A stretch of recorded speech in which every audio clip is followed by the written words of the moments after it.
Sim, você leu certo. Grift é baseado em Lúcifer. Muito bem. Nós temos uma obra muito famosa que inclusive está retratada na thumb, que é O Anjo Caído, de Alexandre Cabanel. Nela, nós temos uma pessoa, um homem bonito, humanizado, com emoções humanas, tristeza. Ali, quando nós olhamos para essa obra, nós conseguimos ver que esse homem se sente como uma vítima. Ele está chorando, mas ao mesmo tempo ele está com raiva. Nós conseguimos ver esse desejo de vingança nos seus olhos, como retratado na obra. Aqui nós temos um paralelo incrível com Grift. Veja, nós temos em Berserk um vilão que é manipulador desde o início, que tem seus objetivos vis desde o início. Ele também é retratado de forma humana. Veja, inclusive na aparência, muito mais do que Guts. Nós temos em Guts um homem excessivamente musculoso.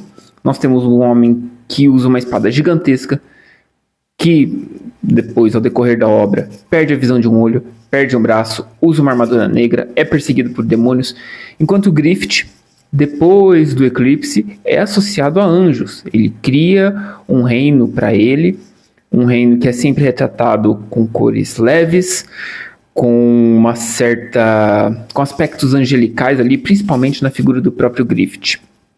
Porém, antes disso, Grift passou por um momento difícil, é claro, consequência das suas próprias ações.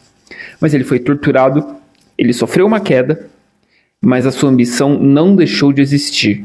Ele optou por aceitar o eclipse, por aceitar a morte de seus companheiros, para atingir esse grau elevado de divindade. E é aqui que vem o paralelo de fato. Nós temos na figura de Lúcifer um anjo caído, um anjo que sofreu as consequências dos seus próprios atos, sofreu por conta de suas ambições, por causa dos seus objetivos vis, e ele é retratado em obras como uma figura humanizada. Ele cometeu atos atrozes, mas existe esse paralelo sim entre Grift e Lúcifer. Muito bem. Vamos voltar um pouco na história do Kentaro Miura. Nós temos, antes de Berserk, 2 one-shots que ele escreveu, Futatabi e Noah. Nesses 2 one-shots, nós não temos a figura de um vilão muito bem definido. Em ambas as obras, nós temos um mundo opressor, e isso não é diferente de jeito nenhum em Berserk. Porém, em Noah e em Futatabi, nós temos exclusivamente essa figura do mundo opressor. Nós não temos a figura de um vilão muito bem definida. Nós temos algumas figuras que servem de antagonistas, mas o fato é que o mundo é o principal antagonista da obra. Em Futatabi, nós temos um mundo pós-apocalíptico, onde mulheres vivem em um lugar, homens vivem em outro, e eles não têm conhecimento da existência um do outro. Quando uma mulher foge desse local, entra no mundo dos homens e acaba conhecendo uma pessoa ali, esse conflito acaba escalando. Em Noah, nós temos uma influência muito forte de Hokuto no Ken. Os mundos são muito parecidos, como eles são retratados nas obras, porém, aqui em Noah nós temos algo mais futurista, né? A ficção científica que é mais presente. E nós temos um protagonista que não tem medo de matar seus inimigos, que acaba ajudando algumas pessoas. Essas pessoas sofrem, essas pessoas são mortas, são atacadas. E aqui, esse aspecto da escrita de Miura não mudou. Mas em Berserk, ele resolveu criar um vilão. Ele precisava criar um vilão para ter uma obra, digamos, mais longeva, mais constante. E culminou na figura de Grift. Ele claramente quis criar esse contraste entre herói e vilão. Ele claramente se inspirou em Lúcifer. E aí, obviamente, nós não temos como definir se foi em alguma obra de arte, se foi lendo alguma literatura, mas é muito claro esse paralelo.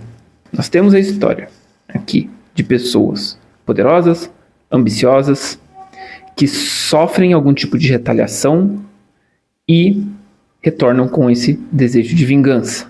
E aqui, deixando esse paralelo com Lúcifer um pouco de lado, muitas obras elas precisam criar esse vilão bonito, com esse padrão de beleza europeu, para criar um certo tipo de apelo com a audiência. Você acha que é mais fácil se identificar com um vilão que é caracterizado como um monstro, uma criatura, um ogro, horrendo, gigante, com espinhos pelo corpo? Ou você acha que é mais fácil se identificar com a figura de um Griffith, de um Johan, como é o caso de Monster, ou mesmo como talvez um Hiroshi Shigami, como é o caso de Inuyashiki? Os autores colocam esses vilões por um motivo. E esse motivo é comunicar com a audiência, é criar esse apelo, é criar aquele contraste entre o que é belo e os seus atos que são feios. Uma outra obra de arte que eu gostaria de trazer aqui, para criar esse paralelo, é Judith Holofernes, de Caravaggio. Nela nós temos a figura de Judith decapitando Holofernes, depois de seduzi-lo. Aqui, Judith é a heroína, de fato, da obra. Nessa obra nós temos aqui, de fato, a heroína que é Judith. Porém, existe esse contraste. Judith está com roupas brancas, com uma pele branca, a luz está nela, a luz está concentrada nela. Porém, ela está cometendo um ato que é completamente o contrário do que o visual nos faz perceber. Ela está decapitando uma pessoa, está jorrando o sangue do pescoço dessa pessoa. E por mais que nós vemos que Holofernes é retratado com essa sombra no quadro, que ele é retratado como vilão no quadro, há o contraste do ato, né? Então, diferente de Berserk, que nós temos Griffith, que é tido como, que é retratado visualmente como um anjo, mas é mau. Aqui nós temos Judith, que é retratado como algo bom, porém está cometendo um ato vil.